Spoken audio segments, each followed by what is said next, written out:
نبی کے جیسا ہے ہی کوئی نہیں، بابے شے ہی کوئی نہیں۔ غوث پاک فرماتے ہیں لوگوں میں وہ ہوں، میرے حال پر کسی کو قیاس مت کرنا، میں کسی کی طرح نہیں ہوں، کوئی میری طرح نہیں ہے۔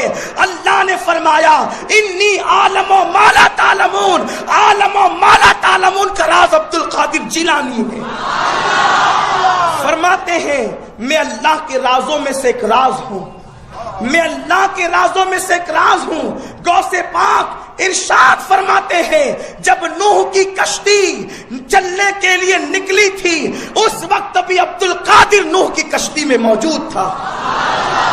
فرماتے ہیں جب نار نمرود ابراہیم پر گلزار ہوئی اس وقت میں حضرت ابراہیم کی پشت میں موجود تھا۔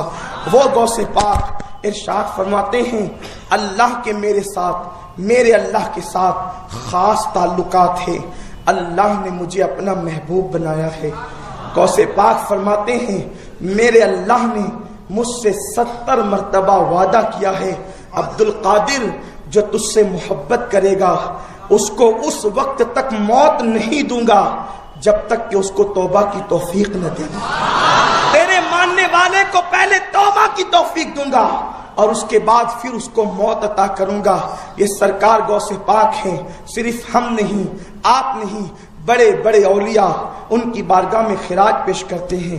آئیے ان کی بارگاہ میں خراج جب غریب نواز پیش کرتے ہیں تو اس طرح پیش کرتے ہیں۔ غریب نواز جس کی منقبت لکھے وہ شان غوث اعظم کی شان۔ غریب نواز لکھتے ہیں یا غوث معظم نور خدا، مختار نبی مختار خدا۔ سرکار غوث پاک کو صرف غوث ہم ہی نہیں مانتے، ہندوستان کا سلطان جس نے 90 لاکھ کو کلمہ پڑھایا ہے وہ بھی انہیں غوث کہہ کر کے پکار رہے ہیں، کہتے ہیں یا غوث معظم نور خدا، مختار نبی مختار خدا، سلطان دو عالم قطب اولا، حیرات جلالت ارض و سما۔ یہ عبد القادر جیلانی اللہ کے ساتھ کیسے گفتگو کر سکتے ہیں؟ ہاں ویسے ایک شاعری انداز میں کوئی کرتا رہے وہ تو شاعر بھی کرتا رہے، وہ تو آپ کرتے رہیں، وہ تو ہم جس طرح مولا علی کا قول ہے کہ جب میری خواہش ہوتی ہے میں اللہ سے باتیں کروں تو میں نماز پڑھتا ہوں، اور جب میری خواہش ہوتی ہے اللہ مجھ سے گفتگو کرے تو میں قرآن پڑھتا ہوں۔ واقعی قرآن تو لگتا ہے کہ جیسے اللہ ہی گفتگو کر رہا ہے بندے سے، ان معنوں میں تو ٹھیک ہے، لیکن وہ تو آپ شیخ عبد القادر جیلانی کے انہوں نے جو واقعات نقل کیے ہوئے ہیں وہ تو لگتا ہے ڈائریکٹ ان سے باتیں کر رہے ہیں۔ تو اب مجھے اگر میں آپ سے یہ پوچھوں کہ غلام احمد قادیانی دجال کا کیا قصور ہے، اگر یہی کچھ آپ نے باقی بابوں کے لیے بھی ماننا ہے، ابھی میں چشتی رسول اللہ، اشرف علی تھانوی رسول اللہ کی تو بات ہی نہیں کر رہا نا، وہ تو ہے ہی بہت بڑے لیول کا فراڈ۔ یہاں پہ دیکھیں ڈائریکٹ گفتگو، عبد القادر جیلانی نے کہا کہ اچھا یوں اللہ یوں کر لے، اللہ نے آگے عبد القادر جیلانی کو یہ جواب دیا۔ یہ لوگ ٹھیکیدار بنے ہوئے ختم نبوت کے، کانفرنسیں کر رہے ہیں، یہ کون سی باتیں ہیں؟ تو وہ کہتے ہیں جی وہ گفتگو کی عبد القادر جیلانی کی اللہ سے گفتگو ہے، اور انبیاء کرام کو منوانا تو دین کو منوانا ہے، بزرگوں کو منوانا دین کو منوانا نہیں ہے، بلکہ بزرگ تو خود انبیاء کا دین بتانے کے لیے آتے ہیں، یہ بزرگوں کے بارے میں کلیم کرتے ہیں۔ اس طرح تو آپ کچھ بھی کر لیں گے، آپ تو کل کو کہیں گے کہ حضرت عیسیٰ علیہ السلام بغیر باپ کے پیدا ہوئے ہیں تو یہ فلاں بزرگ بھی بغیر باپ کے پیدا ہوئے ہیں، مادر ذات ولی جسے کہتے ہیں۔ لیکن پاکستان میں آپ جس دریا کے کنارے سے گزرے کہتے ہیں جی اے پل بزرگاں نے قبر تو نکل کے جناب بم پھڑتے سن اینج اتنا ہی پل سلامت نے، اور سر پل ودی میرا نہیں سلامت، پل سلامت نے اس وجہ نال اگر بزرگ ایڈے جو ہوندے تو پل بنا لیندے، پل بنائے تھے انگریزاں نے۔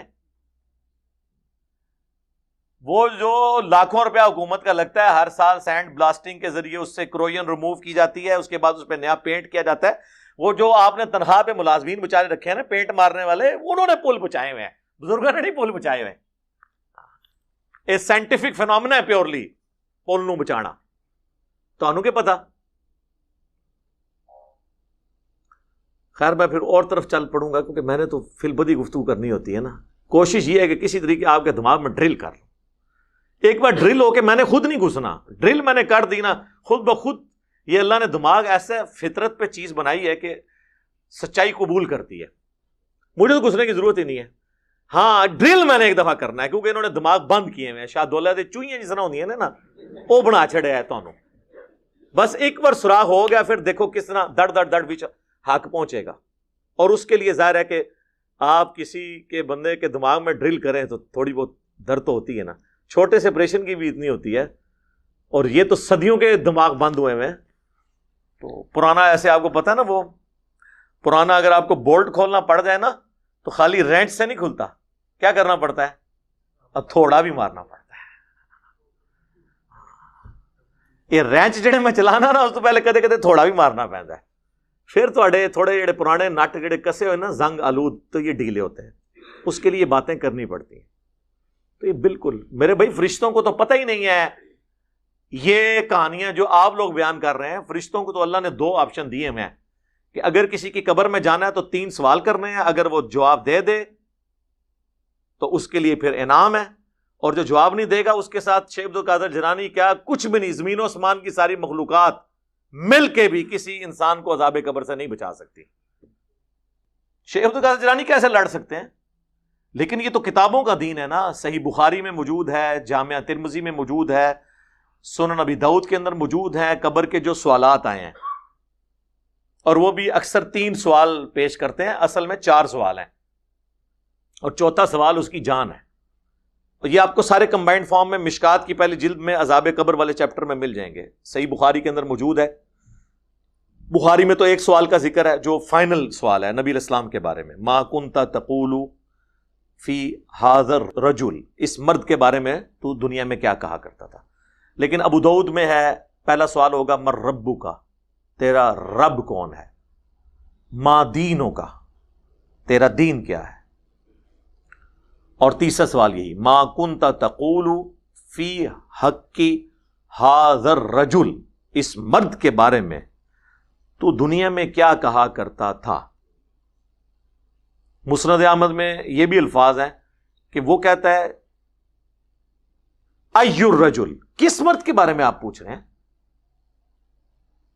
تو یہ تو دیوبندی اور بریلوی تو کہتے ہیں کہ رسول اللہ قبر میں آ جاتے ہیں. دیوبندی کہتے ہیں نہیں تصویر دکھائی جاتی, خود نہیں آتے. بریلوی کہتے ہیں نہیں خود آ جاتے ہیں. تو وہ پھر کیوں مردہ پوچھتا ہے بھی کس مرد کے بارے میں, اگر سامنے کھڑے ہو نبی علیہ السلام.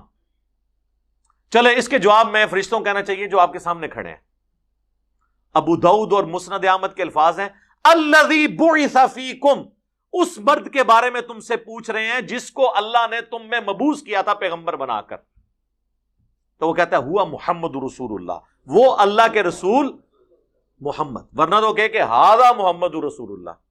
اور فرشتے بھی کہیں کہ اس مرد کے بارے میں پوچھ رہے ہیں, وہ کہیں گے نہیں وہ جو تم میں پیغمبر بن کے آئے تھے.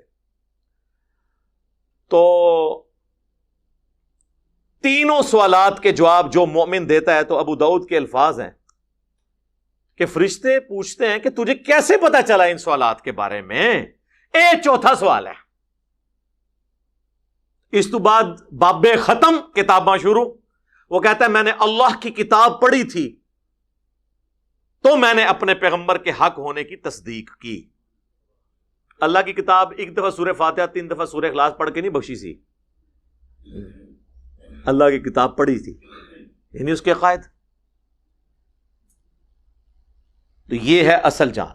تو جو اللہ کی کتاب پڑھتا نہیں. اور بخاری میں الفاظ ہیں جب منافق سے سوال ہوتے ہیں, اور منافق کی ٹرم یا فاسق کی ٹرم اس مسلمان کے لیے استعمال ہوتی ہے جو بس نام کا مسلمان ہوتا ہے, شناختی کارڈ والا. تو ہر سوال کے جواب میں کہتا ہے ہائی ہاتا لا ادری, ہائے افسوس, مجھے کچھ پتا نہیں. تو فرشتے کہتے ہیں کہ تو نے خود پڑھ کر سمجھنے کی کوشش کیوں نہیں کی, یا کسی ایسے شخص سے سمجھنے کی کوشش نہیں کی جو دین کو جاننے والا تھا. اور وہ یہ بھی کہتا ہے آگے ہائے افسوس, میں وہی کہتا تھا جو لوگ کہا کرتے تھے, سنا کے سننی ٹننی. یہ بھی کہتا نا, اور یہ سیدھے بچپن تو وہی سنے. تو فرشتے کہتے ہیں تو نے خود سمجھنے کی, پڑھنے کی, یا کسی ایسے شخص کے پاس, اگر تو ان پڑھ تھا کیوں نہیں گیا جس نے تجھے بات سمجھا دی ہوتی. اس کے بعد بخاری کے الفاظ ہیں جب وہ سوالات کے جوابات نہیں دیتا تو شیخ عبد القادر جیلانی نہیں آتے. آپ یہ کہیں گے تو حدیث میں لکھا ہی نہیں ہوا. سر لکھا ہوا ہے, یہ میں نے نکالا ہے اس میں سے, کیونکہ جب شیخ عبد القادر جیلانی آئیں گے تو ان کو آنے سے روکنے کے لیے مجھے ہی آنا پڑے گا نا. آپ کہیں گے کہ آئیں گے تو وہ حدیث میں تو نہیں لکھا ہوا, تو میں کہوں گا کہ نہیں آئیں گے کیونکہ حدیث میں نہیں لکھا ہوا. تو حدیث میں ہی ہوا نا. تو جب اسے سوالات کے جوابات نہیں آتے تو فرشتے اسے ایک لوہے کا ہتھوڑا مارتے ہیں اور اس کی چیخو پکار زمین و آسمان کی ساری مخلوقات سنتی ہیں سوائے جنوں اور انسانوں کے. کیونکہ اگر وہ سن لیں تو پھر وہ امتحان ختم ہو جائے گا. امتحان تو ہے نا, ان الذین یخشون ربہم بالغیب لہم مغفرۃ واجر کبیر. بے شک جو لوگ بغیر دیکھے اپنے رب سے ڈرتے ہیں ان کے لیے ہے مغفرت اور بڑا اجر. اب مجھے بتائیں, جب شیخ عبد القادر جیلانی وہاں پہ گئے ہوں گے تو اللہ نے تو پہلے ہی سائن کیا ہوا ہے کہ جواب دینا ہے کوئی. تو مسلم شریف میں الفاظ ہیں کہ 70 ہاتھ دائیں بائیں آگے پیچھے اس کی قبر کھول دی جاتی ہے, اور جو جواب نہیں دیتا اس کو تو یہ تھوڑا پڑتا ہے. اور مسلم شریف میں ہے کہ اس کی پسلیاں ایک دوسرے میں یوں مل جاتی ہیں, جامعہ ترمذی میں الفاظ ہیں, ایک دوسرے میں داخل ہو جاتی ہیں, اور اس کا یہ عذاب کا سلسلہ مسلسل جاری رہتا ہے. اللہم انی اعوذ بک من عذاب جہنم ومن عذاب القبر ومن فتنة المحیا والممات ومن شر فتنة المسیح الدجال آمین. یہ بخاری مسلم دونوں میں دعا موجود ہے, تھوڑے سے الفاظ کی چینج کے ساتھ نبی الاسلام نے یہ دعا تعلیم فرمائی ہے. بلکہ مسلم شریف میں تو یہ الفاظ ہیں, جب آپ یہ دعا تعلیم فرما رہے تھے تو آپ ایک جگہ سے گزرے جہاں کچھ قبروں میں عذاب ہو رہا تھا, تو حضور علیہ السلام فرمایا تمہیں بھی قبروں میں آزمایا جائے گا, سب کے سب عذاب جہنم سے اللہ کی پناہ مانگو, عذاب قبر سے اللہ کی پناہ مانگو. یہ حضور نے انہیں تعلیم دی. اور اس مسلم شریف کے الفاظ ہیں اس حدیث کے اندر, نبی علیہ السلام نے فرمایا میں نے ارادہ کیا کہ میں تمہیں عذاب قبر سنوا دوں, دکھا نہ دوں, سنوا دوں اللہ سے دعا کر کے, لیکن پھر مجھے خدشہ ہوا کہ تم اپنے مردوں کو دفنانا ہی چھوڑ دو گے, اس خوف سے کہ اتنا عذاب قبر ہوتا ہے.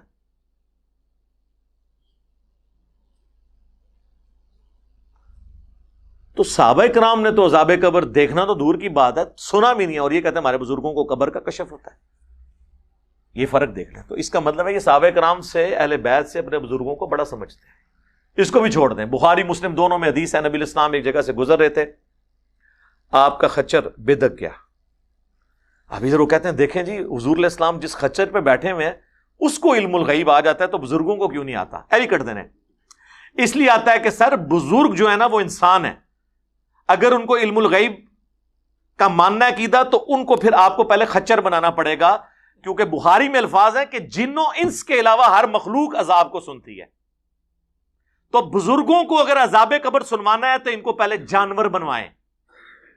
خچر نے سن لیا تھا تو صحابہ کرام نے تو نہیں سنا, تو وہ خچر افضل ہو جائے گا صحابہ سے؟ نہیں میرے بھائی, اس لیے کہ خچر کو اللہ نے ڈومین دیا ہے. جیسے ایک چڑیا اڑ سکتی ہے لیکن کوئی بزرگ نہیں اڑ سکتا. یہ تو کہتے ہیں نا انسان اشرف المخلوقات ہے, تو بزرگوں کے سارے مرید چڑیا سے تو افضل ہوئے نا, تو پھر سارے بزرگ اڑنے چاہیے نا, بزرگوں کے مرید بھی اڑنے چاہیے. چڑیا سے افضل ہے نا؟ کہیں گے نہیں بزرگ بھی نہیں اڑ سکتے. سر چڑیا کو اللہ نے یہ کیپیبلٹی دی ہے, انسان کو نہیں دی, اس کا ڈومین لادا ہے. تو خچر بدکا تو نبی الاسلام فرمایا کہ یہ 2 قبر والوں کو عذاب ہو رہا ہے, اور کسی بڑی وجہ سے نہیں, ایک پیشاب کی چھینٹوں سے نہیں بچتا تھا, دوسرا چغلی کھایا کرتا تھا.